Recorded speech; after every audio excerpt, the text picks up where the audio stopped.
Now this may look like the same kitchen as you saw in the previous episode, but it is completely rebuilt. The house unfortunately burnt down, and that's why there's rather a long gap between this video and the previous one. But this house has, look at that, I can touch them, LED lights, no heat coming out of those, nothing to burn my house down, so that's it. The Arga, black, was green, totally new Arga, totally new worktop. This is sort of the same, but the floor I'm standing on is new because the water got to that one from the fire hoses. Okay, enough of my troubles. Today I'm going to try and make a roulade. Now, this is the gluten-free version of roulade. I always liked this one when I was a vegetarian. It's got spinach in it. Now I'm using frozen spinach because there isn't really any problem with frozen spinach. It's one of those things that freezes very nicely. It's rather difficult to cook. No, it isn't. It's very easy to cook from fresh. You wash it, you put it in a pan, you don't put in any water, and you just, within about 5 minutes, it's turned from a sort of giant heap of spinach into a little tiny bit of spinach. This is the tiny little bit of spinach that's left frozen, so that's nice and convenient. It tastes exactly the same. I have two kinds of cream cheese here. This one is Philadelphia. Now, even creamier. This one here is Paysan Breton luxury cream cheese, which is, I suspect, exactly the same. Now, obviously, you're making a sponge. The roulade, in case you don't know, is a very, very thin sponge cake, and you put the filling in and you roll it up like a Swiss roll. So you want a savoury one, so I thought maybe I can make it savoury with some horseradish puree. Sponge cake obviously has got quite a lot of eggs in it, and personally I'm allergic to eggs. That's my particular problem. So I'm making this for my family, not for myself. The sponge. So I'm going to get some butter, and don't have to weigh this because it says where to cut it for 100 grams. And I'm just going to, it's quite hard because it came out of the fridge, so what I'm going to do is just slice it up.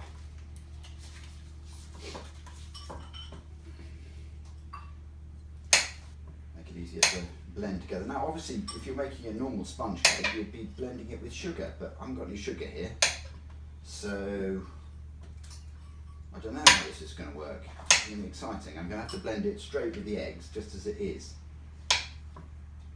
That sort of makes it blendable, hopefully. I'm going to use unfeasible quantities of eggs. Part of the thing with gluten, obviously, is it glues things together, so you're going to need probably more gluey type things. So I'm going to actually use, do I dare use 4 eggs? No, I'm going to use 3.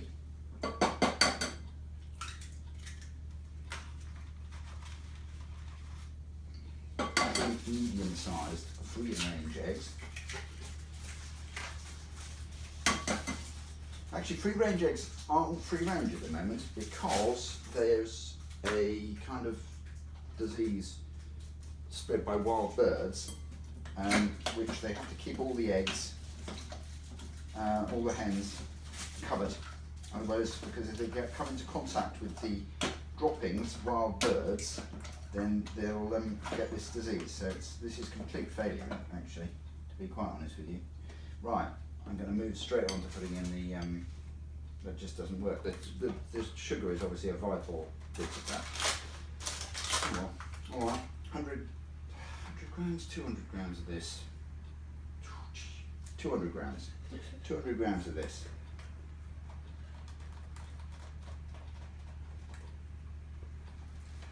$200 grams of the gram flour.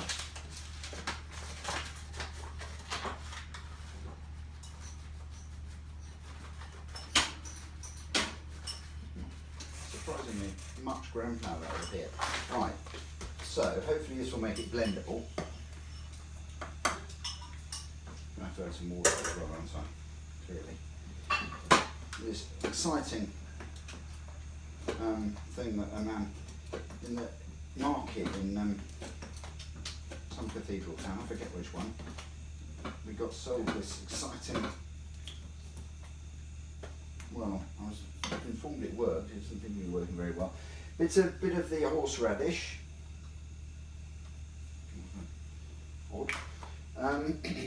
some baking powder, right, and we're going to need quite a lot of water with this. Cut. Super. You're going to get all the laughs, Dan. Special Quite a lot of water. episode. Quite a lot of water. Right, come on, blend, for heaven's sake. No, that's a fail. Right, I'm giving up, I'm getting an electric.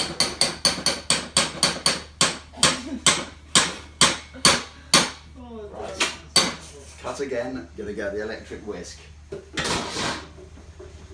that's terrible. Where's the electric whisk? Didn't even have to have fun.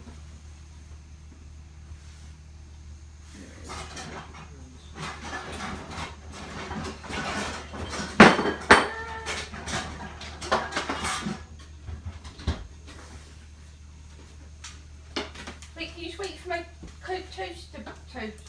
No, we're rolling at the moment and we're happy to cut this out. That's because you said the word cut.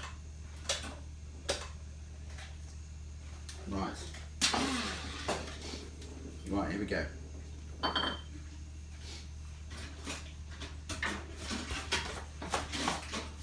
Right, here we go.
Okay. Even that struggled a bit, but I think that's the sort of thing.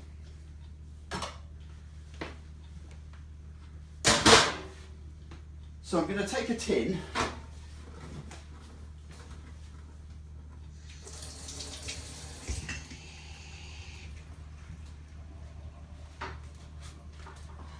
So I'm going to take a tin, put some baking paper on it,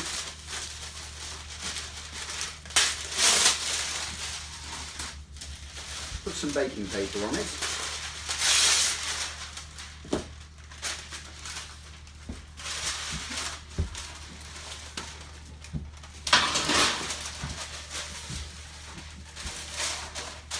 and I'll put the batter in the middle.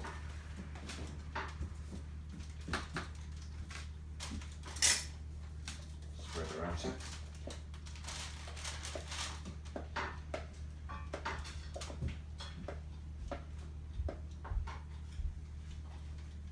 You don't have to use baking paper, you can use whatever you want. It just needs to be able to come up out of the tin again.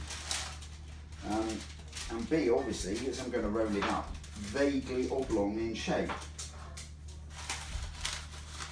So I'm going to spread it out towards the corners of the tin with the first implement that comes to hand. It's astonishingly yellow, I have to be honest with you. I think the ground flour, it might be a bit less ground flour and a bit more corn flour next time, I think. Oh, this is looking nice. This is looking lovely. Right, pass through the ceiling. Yeah, you can make me a little basket. And completely gluten-free. But not egg-free. 3 eggs I use. Let's see if that's enough. Right. Into the oven.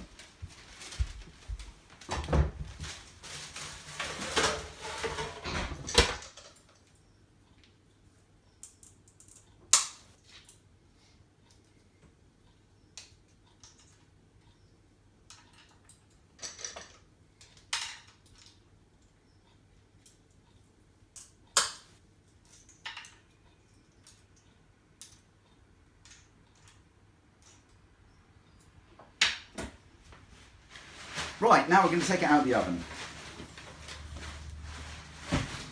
Let's hope this goes down well.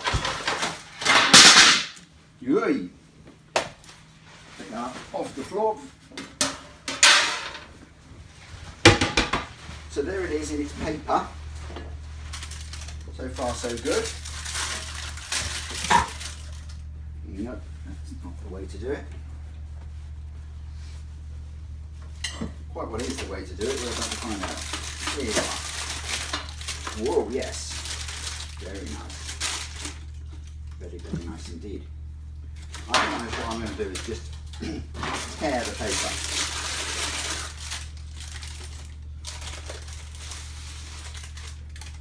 Oh yeah, look at that.